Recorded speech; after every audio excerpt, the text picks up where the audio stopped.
Assalamualaikum warahmatullahi wabarakatuh. Perkenalkan, nama saya Darmayanti dengan NIM 241220A642, Program Studi Sistem Informasi. Nah, di video kali ini saya akan membahas tentang sistem informasi pemesanan ojek online menggunakan DFD level 0.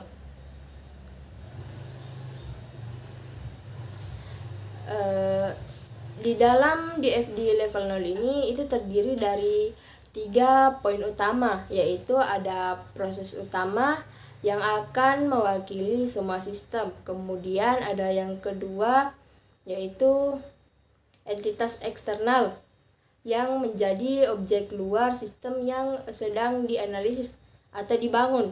Sedangkan yang ketiga itu ada aliran data yang menghubungkan entitas dan sistemnya. Nah, kita masuk pada yang pertama, yaitu proses utamanya. Jadi di proses utama itu yang dilakukan dalam sistem ini adalah sistem informasi pemesanan ojek online yang mencakup pemesanan layanan transportasi, pengantaran barang, dan pemesanan makanan. Nah, terus kita masuk di yang kedua, yaitu entitas eksternal. Nah, entitas eksternal di sini itu di mana sistem ini berinteraksi dengan beberapa entitas eksternal seperti user atau pelanggan pengguna yang memesan layanan melalui aplikasi. Kemudian yang kedua ada driver, di mana driver ini merupakan pihak yang menerima pesanan untuk mengantar penumpang atau barang. Ketiga ada penyedia layanan atau produk yang mengelola pesanan yang berbentuk produk seperti makanan atau barang. Kemudian yang keempat ada bank. Nah, bank ini itu fungsinya untuk memproses transaksi keuangan seperti pembayaran dan penarikan. Kemudian ada maps atau peta digital. Nah, gunanya itu untuk menyediakan gambaran umum lokasi, navigasi, dan rute. Nah, sekarang kita masuk pada bagian yang ketiga, yaitu diagram konteks. Nah, di diagram konteks ini itu menunjukkan hubungan antara sistem pemesanan ojek online dengan entitas eksternalnya seperti user, driver, kemudian penyedia layanan produk, bank, dan maps. Oke, kita masuk pada aliran data antara entitas dan sistem. Nah, yang pertama user atau pelanggan. Nah, di user ini pelanggan itu berinteraksi dengan sistem. Seperti yang pertama ada registrasi. Di sini registrasi, user itu memberikan atau memasukkan data diri seperti nama, nomor HP, email, dan lain sebagainya. Kemudian permintaan layanan. Nah, di sini user itu memesan ojek, makanan atau jasa kirim barang. Terus informasi lokasi. Nah, di sini user memberikan lokasi penjemputan dan tujuannya.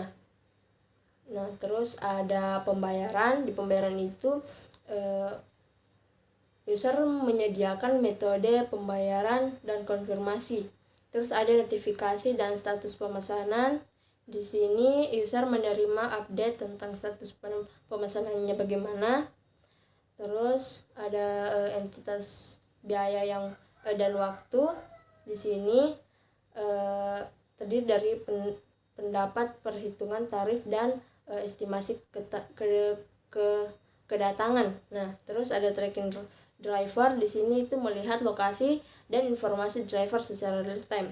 Kemudian ada riwayat pemesanan. Di sini user bisa melihat histori layanan yang telah digunakan. Terus ada promo dan diskon.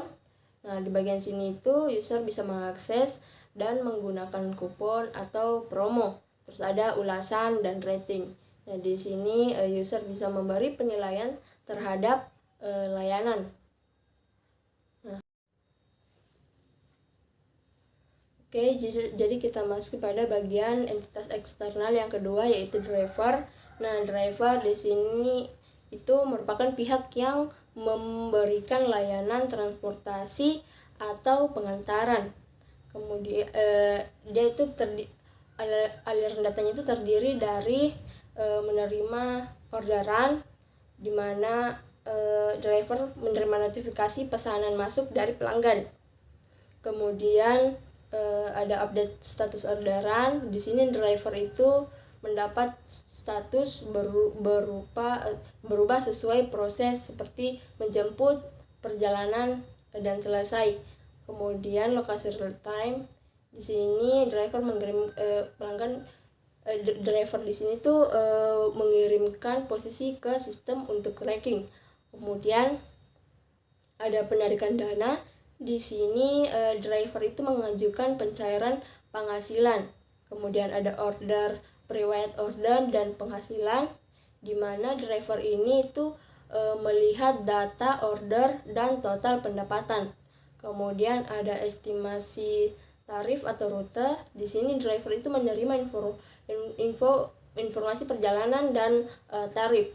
Kemudian ada data pelanggan. Di sini dia menerima informasi kontak dan tujuan pelanggan. Kemudian kita masuk pada entitas eksternal yang ketiga, yaitu penyedia layanan atau produk. Nah, seperti restoran, warung, dan toko. Terus aliran datanya itu terbagi menjadi beberapa. Yang pertama ada konfirmasi pesanan. Di sini penyedia menerima dan mengonfirmasi orderan masuk. Kemudian ada update status pesanan, misalnya seperti proses atau siap antar. Terus ada upload data seperti menu, harga, dan stok produknya. Terus ada data pelanggan dan orderan. Nah, di sini penyedia menerima informasi dari sistem. Kemudian ada alamat pengantaran dan driver. Di sini itu berfungsi untuk kebutuhan pengiriman.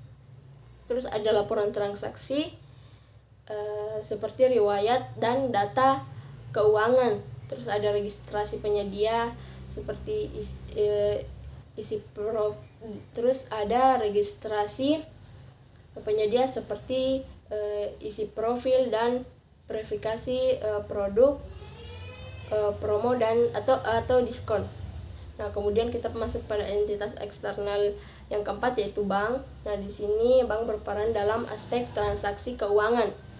Nah, yang pertama, aliran data yang pertama itu ada konfirmasi transaksi, di mana ini terdiri dari top up, pembayaran, dan penarikan dana. Terus ada verifikasi entitas pengguna, di mana di sini itu gunanya untuk memverifikasi akun pengguna. Terus ada transaksi keuangan yang mentransfer dan mencatat dan pencatatan dana. Terus ada informasi rekening untuk driver, user, dan merchant atau penyedia produk. Terus ada riwayat transaksi yang dimana di sini disimpan dan ditampilkan bila diperlukan. Nah, terus entitas eksternal yang terakhir itu ada maps atau peta digital. Nah, peta digital di sini seperti Google Maps yang digunakan untuk navigasi dan lokasi. Nah, aliran datanya itu ada data lokasi di sini yang terdiri dari posisi user dan driver.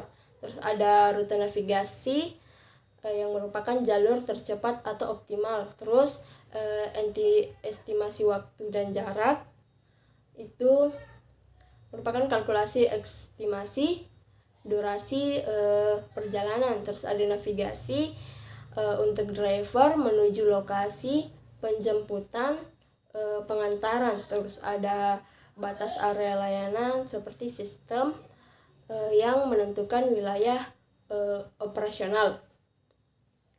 Nah, mungkin hanya itu yang bisa saya sampaikan, kurang lebihnya mohon dimaafkan. Saya akhiri dengan ucapan wassalamualaikum warahmatullahi wabarakatuh.